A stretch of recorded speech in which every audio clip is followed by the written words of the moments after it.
Sorry, just gotta wash this pill down. Well, it was a tough pill to swallow. This is how the Montreal Canadiens beat the Pittsburgh Penguins. A little bit of a joke there. I'm not salty about it. The Montreal Canadiens deserve to win this. This isn't the. I'm doing this for everyone who every team that wins their series. I'm gonna highlight why they won it and the strengths that they showed more than the weaknesses that the other team showed.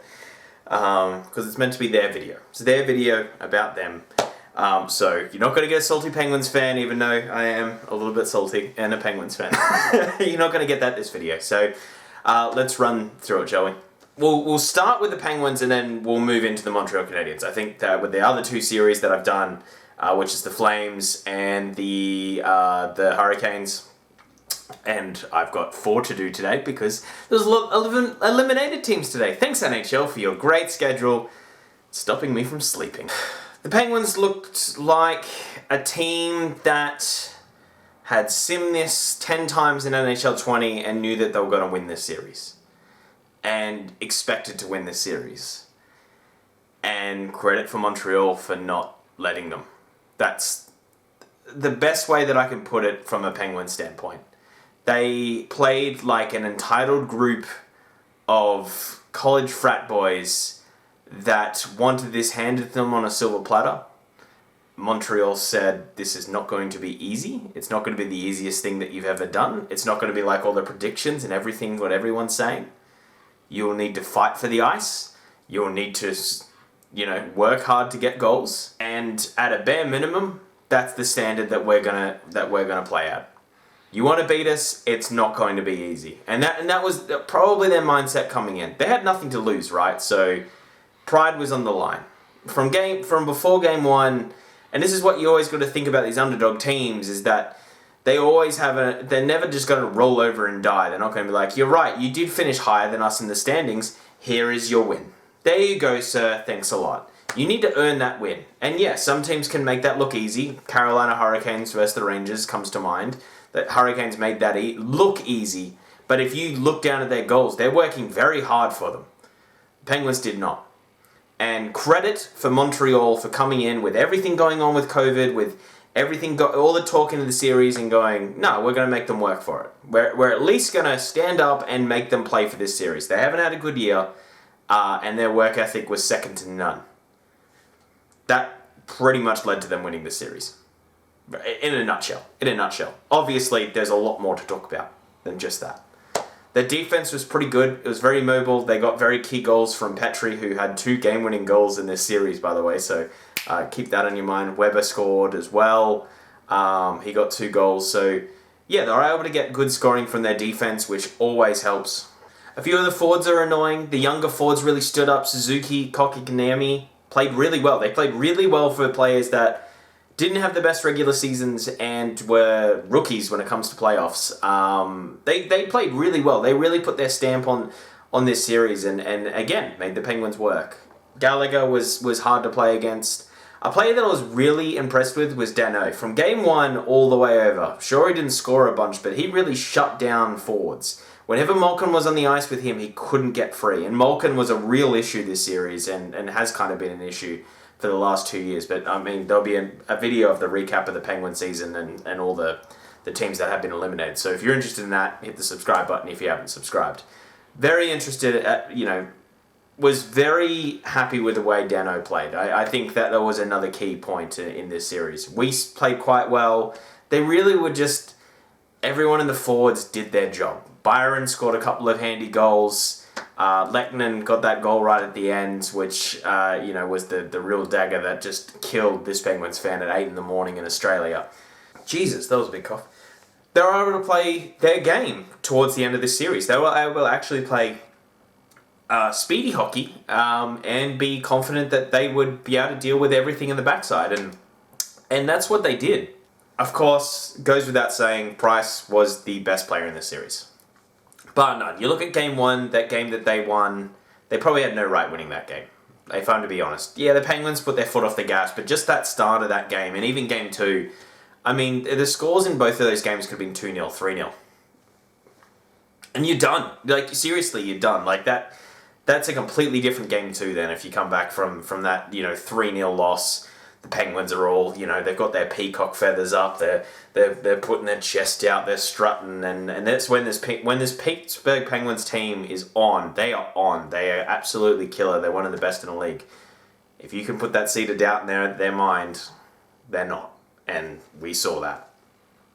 Carey Price was the big proponent of that. He definitely allowed for Game 1, that win, Game 2 to be somewhat close, even though the Penguins were able to get the W. And then he was big when he needed to be in Game 3 and Game 4. However, the Montreal as a team had the belief at that point that they could win these games, and they were able to. They were also able to make games played their way. They were able to choke the life out of this power play that I actually thought was going to do well in Game 3, but then they came back and were able to win that game. And that was the real death dagger. That was it past that point. The Penguins finally got their power play together and still lost, and that was it. You kind of knew at that point that it was going to be game over. The longer this Game 4 went without a goal, the more I was kind of like, Montreal's going to win. Same with the Game 1 overtime. The longer the game went, the more I was like, oh no, this is not good. You just kind of knew a greasy goal was going to happen. They really exploited Murray, who kept giving them pretty good rebounds. They were able to go, right, we have a weakness here, let's exploit it. They protected Price where they needed to. I think they stopped those real...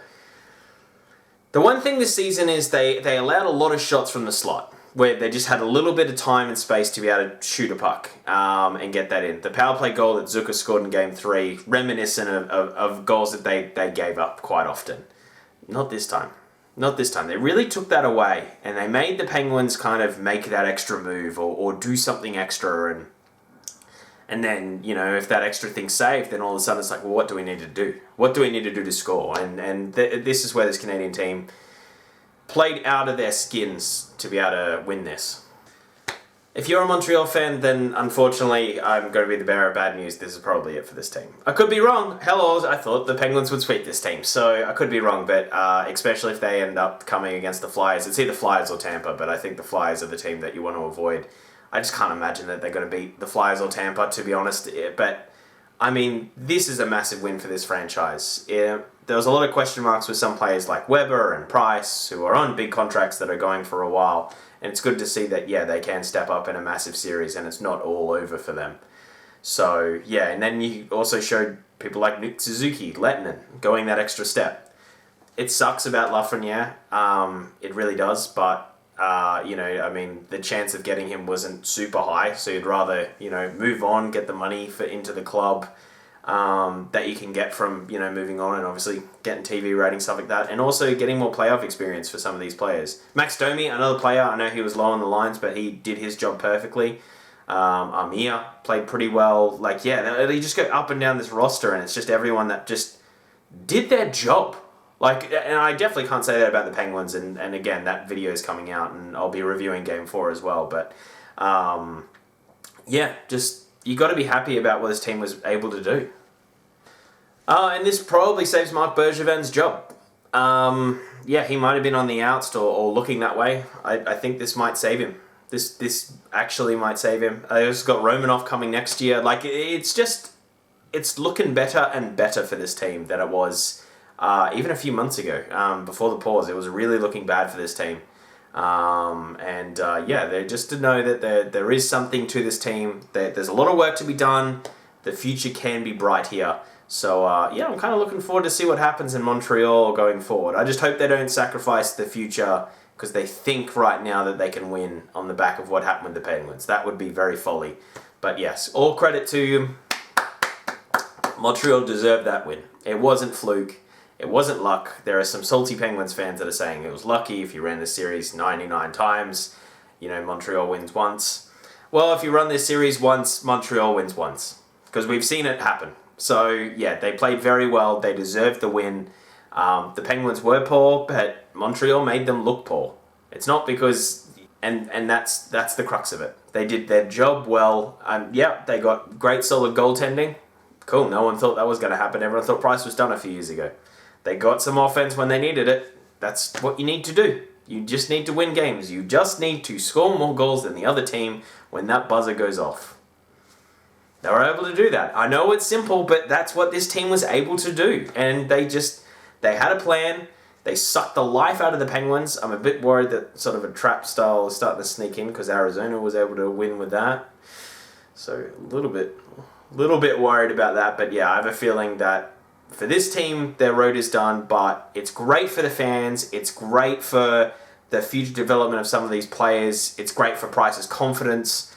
Yeah, it's only upside from here. So I saw a few Montreal Canadiens be like, oh well, out of the last one, yeah, sweepstakes, and we'll probably lose next round. I mean, what? There's like a 12% chance of winning him. It's fine. It's fine. Take this. Enjoy this. Don't worry about the next round straight away. Just enjoy this. Anyway, that's the whole video, guys. If you did like this video, hit the like button. Otherwise, hit subscribe. That really does help us out. We're up to 109. I hit 100 subscribers today, and just kind of burst from that on a few live streams streaming the games. There are a few more videos of why this team beat this other team in a series. So obviously all the ones that were done today. This is the first one I did. All the other ones that were done today, I've got to do a video on. I've got to do the post-Penguins game, so there'll be, a magnitude of videos today, probably 5 in the next, 7 hours or so. And that's just the way it is, but that's fine. Anyway, thank you so much for watching. Have a great day. See you, and bye.